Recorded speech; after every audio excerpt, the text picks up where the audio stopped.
guys, it's Dan, and it is time for another book in the trilogy of The Patience of a Dead Man by Michael Clark.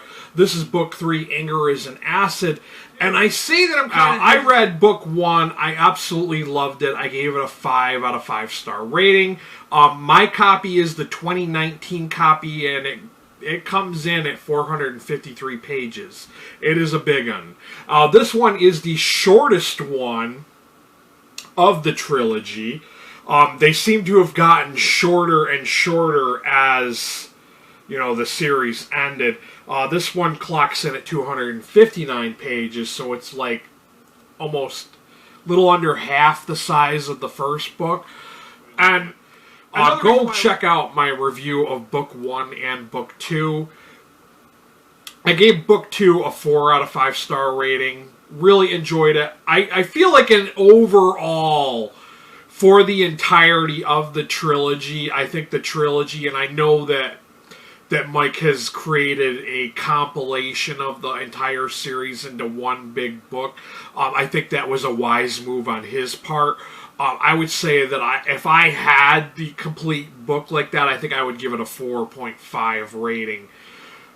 Really, really enjoyed this series, and I recalled the way I felt about book 1, and Mike has this way of writing characters and writing this universe of Sanborn, New Hampshire. He has just this way of making the most believable scenario and the most believable characters. I mean, these characters, you're invested in them. You really feel for them. It's set in the 70s, and even though I was born in the 70s and kind of grew up in the 80s and 90s, I don't really know or remember too much about the 70s. But he kind of creates this feel like it's almost real. Like, I remember being a kid in the 80s and watching shows like Real People, and there were some other TV shows that were on that were kind of the reality shows of the day. And I'll never forget, there was this little town that was near my hometown as a kid, that had a haunting in their hotel restaurant, and I'll never forget that. So I kind of half jokingly asked Mike, was this based on something you had really seen? That's how real his story felt to me. It felt like it was something that could have possibly happened to him, that he had witnessed in real life. So when I say that I feel like his development of his characters felt real, that's what I'm trying to tell you, is that it felt like this is something he could have witnessed himself firsthand. And the whole time I'm reading this story about Tim, I always envision Tim being Mike Clark. I mean, that just feels like that. He feels like he's the embodiment of Tim for me. But anyways, this is on the back of the book, so this will not be spoiling the book. But Tim and Holly, they're, the couple from the prior 2 books. There's the continuation of, Mildred's anger, her aggression towards Tim and Holly. And the title is very suiting, Anger is an Acid, because she is on a mission. She's got a massive heart-on for these guys because she feels like she's been done dirty by them. And she just wants to, see them just suffer in the most cruel ways. So she kidnaps Tim's daughters, and she's basically holding them hostage. And one of the things I noticed with this story is that there's kind of an overlap. There were some scenes, and I'm kind of glad that Mike Clark does this, that he kind of, because if it's been a while since you've read book 2, I'm kind of glad there's kind of this meshing, this overlap of book 2 and book 3. And there's the character of Andrew Vaughn, which has a more major role in book 3.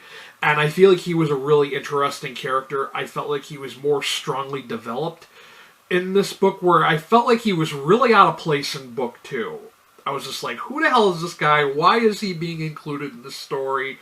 But that all kind of wraps up, and that's the thing. The feeling for book 3 is really more or less the wrapping up of the story of Mildred Wells. It's kind of the culmination of her whole story, her whole background, the end of her journey. And there's a kind of a moral to the story. We see, that Mildred, she is a monster, but not of her own accord. It wasn't her fault that she happened to follow this path. She was kind of set on this path by other people in her life. And there was a bunch of feelings, you could feel while reading this, that it's a very emotional thing. And one of the things I have to say is I could easily see people reading this and being torn on the ending. I'm going to say that flat out. I could see how some people I could see being disappointed with the ending. Because I will admit, I was not anticipating the way this ended. Was it the ending that I wanted, the one that I was envisioning? No, it was not.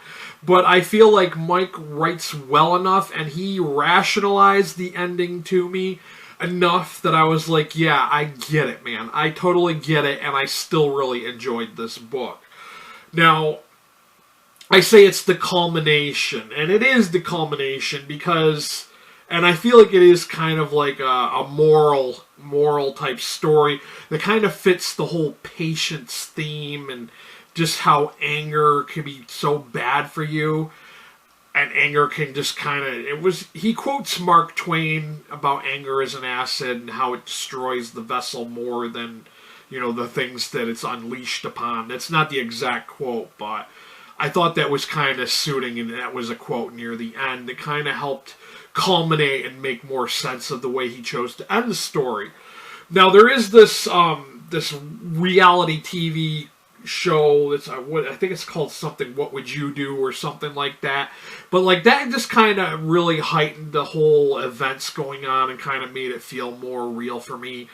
Like I said, the characters, the small town feel, everything. Like Mike, he's a really well crafted writer. I mean, he just, like I said, it feels like it could be real, based on real people.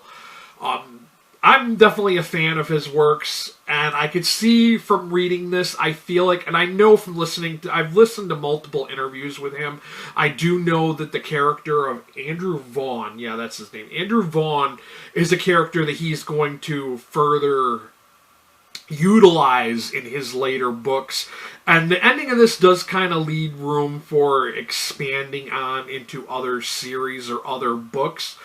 There was a scene or scenario that happens, I can't say any more than that, but it's somebody who's not Andrew, but like somebody else who could, they could lead that on to some other story.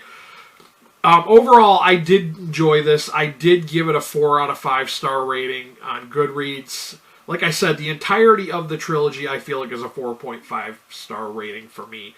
I know that this is probably not going to get many views because it's a book 3 in a trilogy. I mean, you have to have read books 1 and 2, and I know that a lot of people that I interact with on Twitter and in BookTube just have not. They've either just now finished book 1 or they're finishing up book 1, and they're so far from reading book 3, and I feel like that. Yeah, so that's why I tried to be not spoilery with this review, because there's so much I can say that I want to say, but I can't say because it would be spoiling the book. There's a whole other supernatural element that I wish he would have explained a little more in depth when it comes to Andrew, the character of Andrew, and I'm hoping that he'll reveal more of that. Because I'm definitely going to read his other books. Any other books that Mike Clark writes, I'm definitely going to be checking out. Because like I said, well-crafted characters and believable type stories. I mean, sometimes I consider myself a skeptic, but like if you tell a good ghost story, I'm hooked in, man. I'm hooked in. Of course, as always, for those of you in the U.S., I will include a link to Amazon down below. You can also pick this up directly from Michael Clark's website. For you international folks, I will have a bookshop.org link. And if you don't mind donating a coffee or two, please donate to my coffee. I could use the energy and the motivation to keep on. But that's all I got for you guys. There's really not much I can say without spoiling it. It was a really fast-paced read, I will say that. Much more fast-paced than the prior 2 books. I think definitely it's something you can't read by itself, that's for sure. You have to read these in order. And like I said, I feel like Mike did the right thing. He did a wise thing by compiling these into a massive, like, omnibus sort of thing with the complete collection. I think he was very wise to do that because you need to read these in succession. You can't, like, put them down.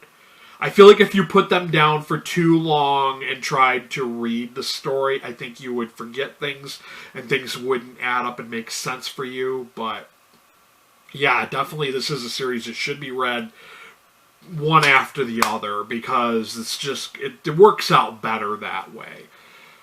But that is my review of Anger is an Acid, Book 3 in the Patience of a Dead Man series. Questions or comments down below. Let me know if you've read this or if you plan on reading it sometime in the near future.